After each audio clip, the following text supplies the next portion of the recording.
యేసుక్రీస్తుల మీదకి నా వందనాలు. ఇదన వాక్య ధ్యానిమిత అపోస్తుల కార్యములు 5వ అధ్యాయము 24వ వచనం చదువుకుందాము. అంతటా దేవాలయపు అధిపతియు ప్రధాన యాజకులను ఆ మాటలు విని ఇది ఏమోనని వారి విషయం ఎటు తోచక ఉండిరి. దేవునికి స్తోత్రం. హల్లెలూయా, హల్లెలూయా, హల్లెలూయా, స్తోత్రం.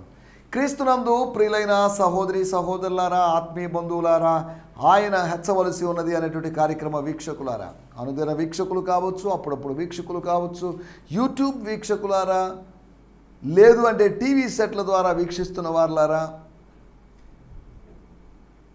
ఈరోజే మొట్టమొదటిసారి ఈ కార్యక్రమం చూస్తున్న వారులారా, శాంతి టీవీ యొక్క వీక్షకులారా, దేవుని బిడ్డలారా, మీ అందరికీ ప్రత్యేకమైన వందనాలు, శుభాలు తెలియజేస్తూ మారనాథ షాలో. దేవుడు మీ అందరిని దీవించునుగాక. దేవుడు మిమ్మల్ని దీవించాడు, ఇంకనూ దీవిస్తాడు. ఆశీర్వాదమునకు వారసులు అవుటకు దేవుడు మనల్ని పిలిచాడు. శాపానికి వారసులు అవడానికి మనల్ని పిలవలేదు. అది ఎందుకు పిలవలేదు? శాపానికి వారసులు అవడానికి. ఎందుకంటే మనం ఆల్రెడీ శాపాల్లో ఉన్నాం. మనకెందుకు మరిన్ని శాపాలు అవసరమా? ఉన్న శాపాలే భరించలేకుండా మోయనంతగా ఉన్నప్పుడు మరింత కొత్త శాపాలు ఎందుకు? ఈ శాపాల నుంచి నాకు విమోచన కావాలండి. ఈ పాపాల నుంచి నాకు విమోచన కావాలి. ఈ రోగాల నుంచి నాకు విమోచన కావాలి. ఈ సమస్యల నుంచి నాకు విమోచన కావాలి. మనకున్న సమస్యలు మనకుంటే కొత్త సమస్యలు వస్తే ఎలా ఉంటుంది? దేవునికి స్తోత్రం. హల్లెలూయా. కాబట్టి ఆశీర్వాదానికి వారసులు అవుటకు, కొన్ని ఆశీర్వాదాలకు మీరు ఆల్రెడీ వారసులయ్యారు. పిలువబడ్డారు. పిలువబడిన వాళ్ళు కొన్ని ఆశీర్వాదాలకు వారసులయ్యారు. పిలువబడిన వారు మరిన్ని ఆశీర్వాదాలకు వారసులు కాబోతున్నారు. ఆశీర్వదించబడ్డాము, ఆశీర్వదించబడుతూ ఉన్నాం, ఆశీర్వదించబడబోతాం.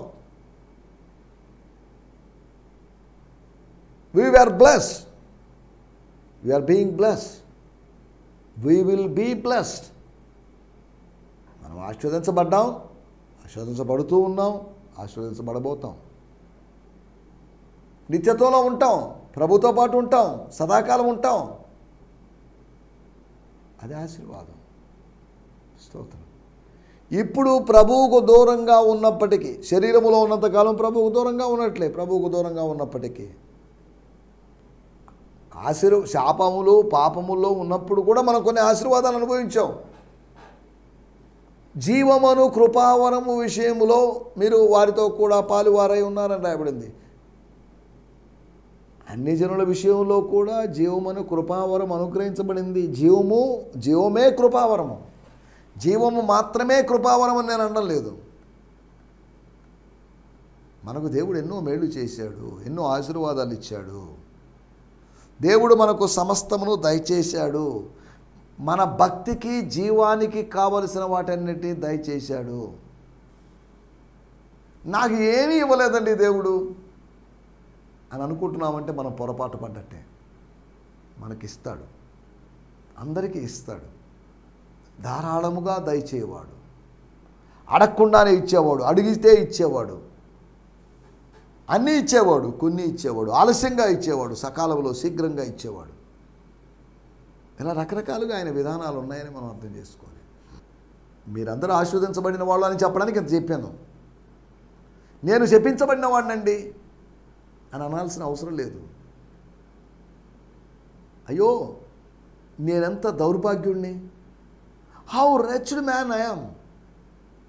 నేనెంత దౌర్భాగ్యుడని, నేనెంత దరిద్రుడిని, నేనంత వ్యర్థమైన వాణ్ణి.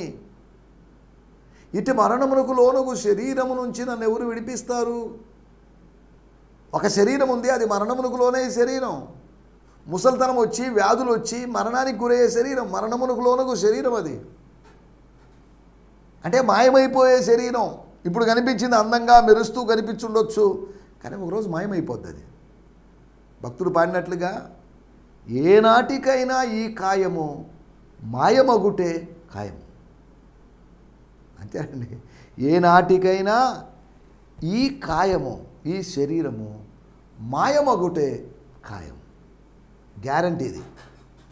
లేదండి నేను శాశ్వతంగా భూమి మీద ఉంటానండి, నేను 700 సంవత్సరాలు 500 సంవత్సరాలు గ్యారంటీ బతుకుతాను అని ఎవరైనా అన్నారనుకోండి, వాడిని పిచ్చివాడి కిందనే జమ కడతారు. మతి చెల్లించి మాట్లాడుతున్న వ్యక్తిగానే భావిస్తారు తప్ప అతను ఏదో మతి కలిగి మాట్లాడుతున్నాడు అతని మాటలు ఎందుకు పట్టించుకుంటారులేండి అని అంటారు. భూమి మీద తాత్కాలికమైన జీవితం, షార్ట్ లైఫ్ ఇది, సింగిల్ లైఫ్ ఇది. కాబట్టి దీన్ని చక్కగా చేద్దాం. దేవుని స్తోత్రం. హల్లెలూయా. రండి ఈ సమయంలో దేవుని మాటలు విందాం. ఉజ్జీవ కూడిక 20వ తేదీ అనగా ఇంకొక 4 రోజుల తర్వాత టౌన్ హాల్లో మన విఆర్సీ గ్రౌండ్ పక్కన ఇటు నుంచి వెళ్ళేటప్పుడు అనగా మన కొత్తూరు వైపు నుంచి వెళ్ళేటప్పుడు మీరు విఆర్సీ సెంటర్లో దిగి కాస్త నడుచుకుంటూ వెళ్ళి రోడ్డు క్రాస్ చేయొచ్చు. లేదంటే గాంధీ బొమ్మ దగ్గర నుంచి వస్తున్న వాళ్ళు నేరు కరెక్ట్గా ఆ గేట్ దగ్గరే దిగవచ్చు. ఆటో అతనికి చెప్తే లెఫ్ట్ సైడ్ కొద్దిగా ఆపండి అంటే విఆర్సీ గ్రౌండ్కి యువతలు ఆపండి అంటే ఆపుతారు.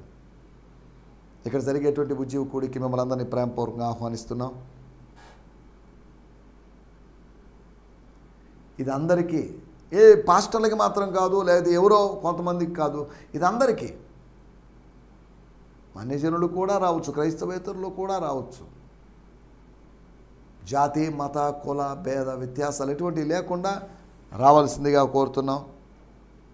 కపాడిపాలెంలోని ప్రియ సహోదరి సహోదరులారా, శాంతి టీవీలో ఈ కార్యక్రమం చూస్తున్న ప్రియులారా, దయచేసి ఈ కార్యక్రమాన్ని కలుసుకోండి. నవాపేట, కుసుమ హరిజనవాడ, ఇంకా మూలాపేట, బట్వాడిపాలెం, స్తోత్రం, ముత్యాలపాలెం, ఆ రామలింగాపురం ఆ area, Harnathapuram area, NGO colony area, BV Nagar area, Magunta layout ఆ ఏరియా, ఈ ఏరియాలో ఉన్న వారందరికీ ప్రత్యేకమైన Kotturu, Sri Lanka colony, Dykes road, Padmavathi centre, ఇలా ఏరియాల్లోంచి మీరు కదిలి రావాల్సిందిగా మిమ్మల్ని ప్రేమపూర్వకంగా కోరుతున్నాం. దేవుని మాటలు వినడానికి నేను మరియు పాస్టర్ సివి రవికుమార్ గారు మేమిద్దరం వాక్య పరిచయం చేస్తాం. 9:30కి మీటింగ్ ముగించబడుతుంది. మీకు స్నాక్స్ ఇవ్వబడతాయి. స్నాక్స్ తీసుకొని ప్రార్థన చేయించుకొని అందరిని పలకరించి మీరు వెళ్ళాల్సిందిగా మిమ్మల్ని ప్రేమపూర్వకంగా కోరుతున్నాం. Then hope to see you on 20th Sunday evening at town hall. దేవుని స్తోత్రం. హల్లెలూయా. నిన్నటి ఎపిసోడ్లో బయటికి రప్పించబడ్డాం, బయటికి తేపడ్డాం. జైల్లో ఉన్నటువంటి యోసేపు బయటకు వచ్చాడు. సింహాల గుహలో ఉన్నటువంటి దానియేలు బయటకు వచ్చాడు. 7 అంతలుగా మండుచున్నటువంటి అగ్నిగుండములో ఉన్నటువంటి షడ్రకు మెషకులు బయటికి రప్పించబడ్డారు. లోపల ఉండడానికే మనం పిలవబడలేదు, బయటికి రావడానికి కూడా. బయట ఉన్నవాళ్ళు కేవలం బయట ఉండడానికే కాదు, బయటికి లోపలికి, బయటికి లోపలికి వస్తూ పోతూ ఉండాలి. గొర్రెలకు పోవు ద్వారము నేనే, ఎవడైనా నా ద్వారా రక్షించబడితే వాడు లోనికి ప్రవేశించుచు వెలుపలికి వెళుతూ మేత మేయిస్తూ ఉంటాడు అని రాయబడింది. అంటే దాని అర్థం ఏంటి? స్తోత్రం. దానికి అర్థం లేదా? బయటికి దేవుడు ఎందుకు రప్పిస్తాడు, లోపలికి ఎందుకు పోనిస్తాడని మనం అర్థం చేసుకోవాలి. బయటికి సువార్థీకరణ కోసం పంపిస్తాడు, లోపలికి శిష్యత్వం కోసం రప్పిస్తాడు. యెహోవా వలన ఆశీర్వదించబడిన వాడా లోనికి రమ్ము, బయట నిలవనేలా. ఈ మాట వినడానికి బాగానే ఉంది, ఈ కాంటెక్స్ట్లో ఇవన్నీ మర్చిపోతాం. లాబాను ఇంటిలోకి వచ్చినటువంటి పిలుపది, అంతవరకే కానీ దేవుని మందిరంలోకి, దేవుని సొంతలోకి వచ్చిన పిలుపు కాదు. దానిని స్పెషలైజ్ చేసి దేవుని మందిరంలోకి రావడం అనే దాని గురించి మనోళ్ళు హైలైట్ చేస్తున్నారు. బయటికి 4 కారణాలను బట్టి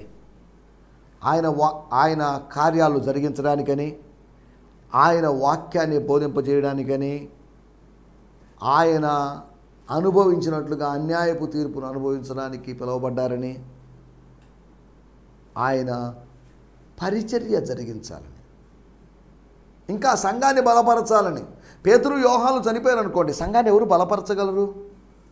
మూల స్తంభాలుగా ఉన్న నాయకులు చనిపోతే పరిస్థితి ఏంటి?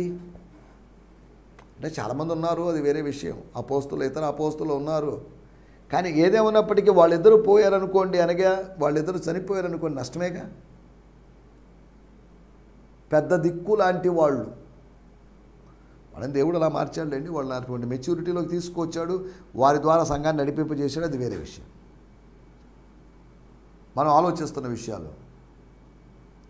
వెలుపలికి రప్పిస్తే ఎందుకు రప్పిస్తాడు? నువ్వు ఇంకా ఎక్కడో ఉన్నావేమో, ఏదో డినామినేషన్లో ఉన్నావేమో, దానిలోంచి బయటికి రావాలి. ఏదో అసత్య బోధనలు, దుర్బోధలో ఉన్నావేమో, ఫాల్స్ డాక్ట్రిన్లో ఉన్నావేమో, దానిలోంచి బయటికి రావాలి. ఈ రోజుల్లో బయటికి రాలేని పరిస్థితిలో ఉన్న వాళ్ళు ఉన్నారు. మేము బయటికి రాలేమండి, మా విషయాలన్నీ బయటికి తెలిస్తే ఎందుకు తలనొప్పండి, వదిలేండి, ఇదేదో బాగానే ఉంది, ఇక్కడ కూర్చున్నాం, 4 గోడల మధ్యలో ఉన్నాం, ఎందుకంటే 4 దిక్కులు రావడం. అపోస్తుల కార్యములు 1వ అధ్యాయం 8వ వచనంలో బయటికి రమ్మని, సర్వలోకానికి వెళ్ళమని దేవుడు చెప్తే వాళ్ళు వండుకొని తింటూ, ప్రేమ విందులు తింటూ ఎంజాయ్ చేస్తున్నారు. వాళ్ళకి తెలుసు ఎక్కువ కాలం మేము లోపలే ఉండలేము, బయటికి వెళ్ళాలి, బయటికి పంపించేస్తాడు ఆయన, చెదరు కొడతాడు ఆయన అని తెలుసు. ఎంతసేపటికి తినడానికి కాదు, బయటికి వెళ్ళాలి మేము, ఈ తిన్నదాని ద్వారా వచ్చిన శక్తిని బయట వినియోగించడానికి మేము వెళ్ళాలి. లోపలే ఉండిపోతున్నారేమో, బబులోనులోనే ఉండిపోతున్నారేమో. కమ్ అవుట్ ఆఫ్ బాబిలోన్, బయటికి రండి, బయటికి రండి, కమ్ అవుట్. అబ్రహమా బయటికి రా. ఎవరప్ప నన్ను పిలిచింది? నన్ను లోతు పిలిచాడా? శారమ్మ పిలిచిందా? ఎవరు నన్ను పిలిచింది? స్తోత్రం. నన్ను పిలిచింది ఎవరో తెలుసా? ఊరు దేశములో ఉన్నప్పుడు మా నాన్న చనిపోయినప్పుడు నాతో మాట్లాడిన వాడు నన్ను పిలిచాడు. నాకు అర్థమైంది స్వరం, అది లోతు స్వరం కాదు, శారా స్వరం కాదు, దైవస్వరమే. అందుకని బయటకు వచ్చాడు. ఏంటి ప్రభా? నేను ఆశీర్వదిస్తాను. అబ్రహాం, ఉండబోయా, నన్ను ఆశీర్వదించేది ఏంటి? చాలా ఆశీర్వదించావు, కాదనడం లేదు. ఆశీర్వదించి ఏం లాభం?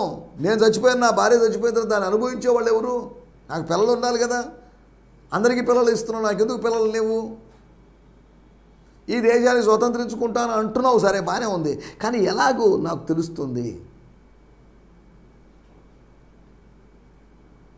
నువ్వు చెప్పిన దాన్ని ఒక సిద్ధాంతంగానో, లేకపోతే నువ్వు చెప్పిన దాన్ని ఏదైనా ప్రత్యేకమైన విషయంగా భావించి మనం అలా చేయకూడదు. దేవుని స్తోత్రం. బయటికి రప్పించబడాలి. మనలో ఉన్నట్టు కొన్ని దుర్గుణాలు బయటికి రావాలండి. వద్దా? రావాల్సిన అవసరం లేదా? ఎప్పుడు లోపల పెట్టుకోవాలా? లోపల పెట్టుకుని పొదగేసుకోవాలా? మంచి విషయాలను లోపల పెట్టుకొని పొదగేసుకుందాం, చెడు విషయాలను బయటికి విసర్జిద్దాం, వదిలిపెడదాం, ఉపేక్షిద్దాం. అపేక్షించడం కాదు, ఉపేక్షించాలి. స్తోత్రం.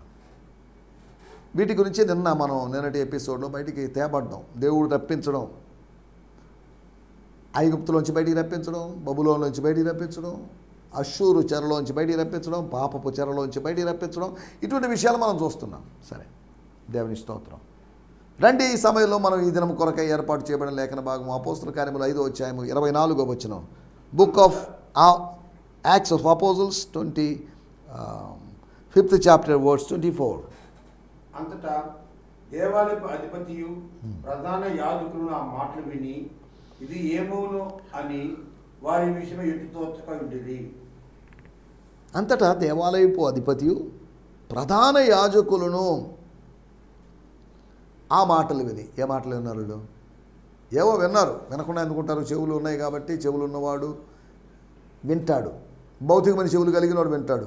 ఆత్మ సంగములతో చెబుతున్నటువంటి ఆత్మీయమైన సందేశాన్ని చెవులు తెరవబడిన వారు, చెవి కలిగిన వారు మాత్రమే విందురుగాక, చెవిటి వారు వినకుందురుగాక. ఏమి చెప్పారు? సైనికులు చెప్పారు, బంట్రోతులు చెప్పారు, సార్ ఏదో సంథింగ్ వెంట్ రాంగ్ సార్. ఏం జరిగింది? మేము వెళ్ళామండి, మీరు చెప్పారు కదా వాళ్ళని తీసుకొని రమ్మని. వెళ్ళాం. వెళ్తే ఏమైంది? వెళ్తే తేవాలిగా వాళ్ళని. తేవడానికి ఎక్కడున్నారండి వాళ్ళు? అదేంటిది అంటే గోడకు కన్నం వేసి ఆ తలుపులు బగలు కొట్టి వెళ్ళిపోయారన్నమాట. అయితే అయ్యా సార్ అవేం జరగలేదండి. మరి ఎలా వెళ్ళారు? సైనికులేమో మేము ఎదురుగా ఉన్నామండి, ఎవరు ఒక చిన్న శబ్దం కూడా, చీమ కూడా చిట్టుకుమనలేదు. మరి ఎలా వెళ్ళారు? మా మీద దాడి చేసి మమ్మల్ని కాల్చి లేదా వెళ్ళిపోయిన వాళ్ళు కాదు. ఎలా వెళ్ళారు అదే మాకు అర్థం కావట్లేదు. సూపర్ న్యాచురల్ విషయాలు మనకు అర్థం కావు. మానవాతీతమైనటువంటి విషయాలు మనకు అర్థం కావు. అదొక మర్మం అండి. ప్రభువు తన దూతను పంపించాడు, దూతను పంపించి వాళ్ళని తీసుకువచ్చాడు. దూత వస్తే మాత్రం, దేవుడు వస్తే తప్ప ఇటువంటి విడుదల జరగదు. మనుషులకు బెయిల్ కావాలి, కానీ పరలోకానికి బెయిల్ గీలు అవసరం లేకుండా నిన్ను విడిపించగలడు. నువ్వు జామీన్ ఉంటావా అని ఎవరో ఒకరు జామీన్ ఉండాలి. దేవుడే మన పక్షాన జామీన్ ఉంటాడు. వాడు నా బిడ్డ, ఆమె నా బిడ్డ, don't worry about it, we will take care of అన్నట్టుగా మాట్లాడతాడు.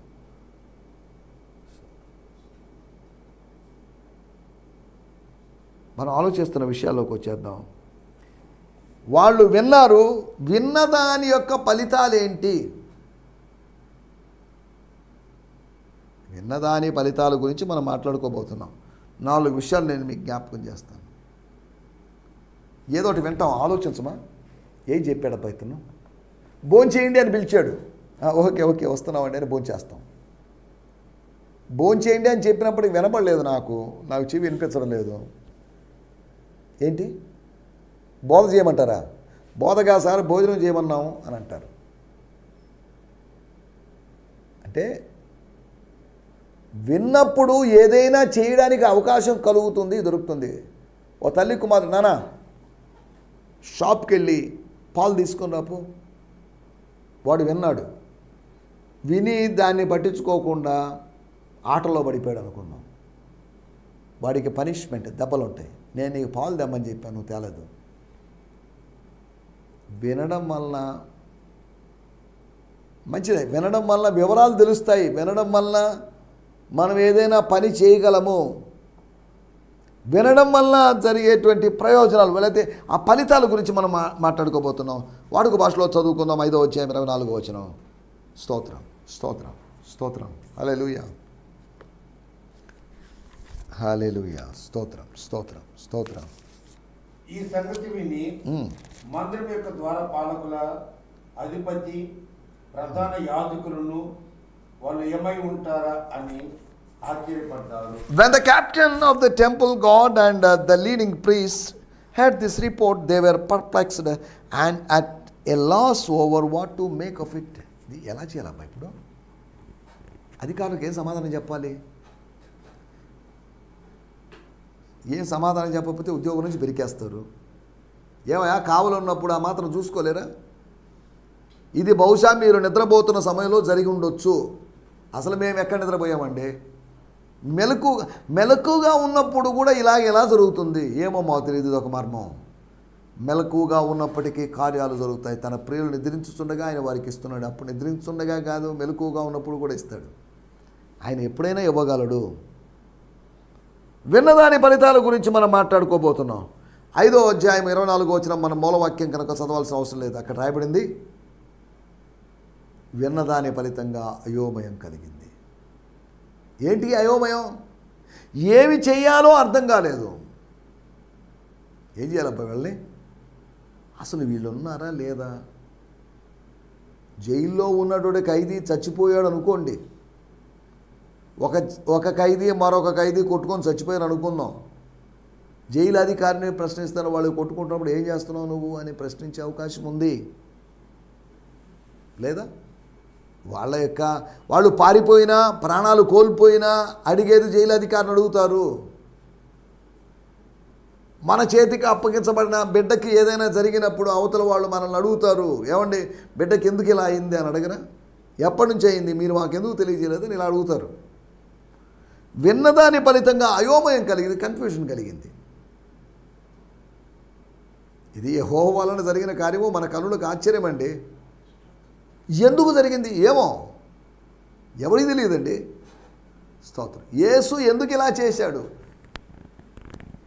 దేవుని కార్యం ఎందుకు ఇలా జరిగింది మనకు తెలియదు. అది అర్థం కాదు. మన పరిమితమైన జ్ఞానముతో, బుర్రతో, ఈ బుద్ధితో, ఈ మెదడుతో మనం కొద్దిగా అర్థం చేసుకోగలం. అన్నీ అర్థం చేసుకోలేము. ప్రపంచంలో అన్నీ అర్థం చేసుకున్నాడు ఎవడూ లేడు. అందరూ కొన్ని అర్థం చేసుకోవాలి. ఈ కొన్నిటికే రెచ్చిపోయిన నేను మామూలుని కాదు, నేను బాగా తెలివితేటలు కలిగిన వాడిని అనుకుంటున్నాడు. ఒరే, కొన్ని తెలిసిన దానికి ఎంత రెచ్చిపోతున్నావే, ఇంకా ఎక్కువ తెలిసింటే ఏంటి నీ పరిస్థితి? ఈరోజు చాలామంది ఉన్నారు, కొన్ని తెలుసుకుంటారు, రెచ్చిపోతుంటారు, రేగిపోతుంటారు. జ్ఞానము ఒప్పంగ చేసే జ్ఞానం వలన కాదు, కానీ క్షేమాభివృద్ధి కలుగ చేసే ప్రేమను వెంటాడాల్సిన అవసరం ఉంది. విన్నదాని ఫలితంగా అయోమయం కలిగింది. రెండో విషయాన్ని నేను మీకు జ్ఞాపకం చేస్తాను. 5వ అధ్యాయం 11వ వచనం. సంఘమంతటికి ఈ సంగతులు విని వారందరికీ మిగుల భయము కలిగను. ఏం కలిగిందండి? 2 మరణాల గురించి, అననీయ సపీరాల మరణం, భార్యాభర్తల మరణం గురించి విన్న వాళ్ళకి ఏం కలిగింది? భయం కలిగింది. మిక్కిలి భయం కలిగింది, మిగుల భయం కలిగింది, ఆందోళన కలిగింది. లౌకికమైన విషయాలు వింటున్నప్పుడు అయోమయం కలుగుతుంది. లోకంలో జరుగుతున్న విషయాలు వాటిని గురించి విన్నప్పుడు, మన ఈ మధ్యకాలంలో ప్రపంచం నాశనం అయిపోతుందని జూలై 5వ తేదీ బాబా వంగ ఆ స్త్రీ చెప్పిన మాటను బట్టి, ఆమె చెప్పినటువంటి అనేకమైనటువంటి ప్రవచనాలు కాదు అవి, ప్రెడిక్షన్స్, జోస్యాలు నెరవేరినాయి. కాబట్టి మళ్ళీ ఇది కూడా జరగబోతుంది. జపాన్ సర్వనాశనం అయిపోతుంది, జపాన్ లేకుండా పోబోతుంది, భూకంపాలు. దీని ఫలితంగా ఆమె చెప్పింది దాని 2 రోజుల ముందుగానే ప్రపంచంలో అక్కడ 1-2 చోట్ల భూకంపాలు జరిగాయి. అంటే ఇంకేముంది, మొత్తం జరగబోతుంది అని అనుకున్నారు. జూలై 5వ తేదీ ఏమీ జరగలేదు కాదా? ఆమె చెప్పినవి చాలా జరిగాయి. ఇది ఎందుకు జరగలేదు? అన్నీ జరగాలి నువ్వులేమి లేదు. మనం 100 చెప్తే 100లో 100 జరగవు, 100లో 10 జరుగుతాయి. 10 జరిగితే నేను ప్రవక్తను చూశారా, నేను చెప్పినట్టు జరిగింది అనుకుంటున్నాం. మనకు ప్రతిదానికి అతిశయించే ఒక స్వభావం మనకుంది. ప్రతి చిన్నదానికి కూడా ఇదంతా నా వల్ల జరిగిందండి, నేను పాడితే జరిగింది, నేను ప్రసంగం చేస్తే జరిగింది, నేను నిలబడితే జరిగింది, నేను నడిస్తే జరిగింది అని మనం చెప్పుకుంటూ ఉంటాం. ఇది దేవుని వల్ల జరుగుతున్న కార్యంగా మనం భావించాలి.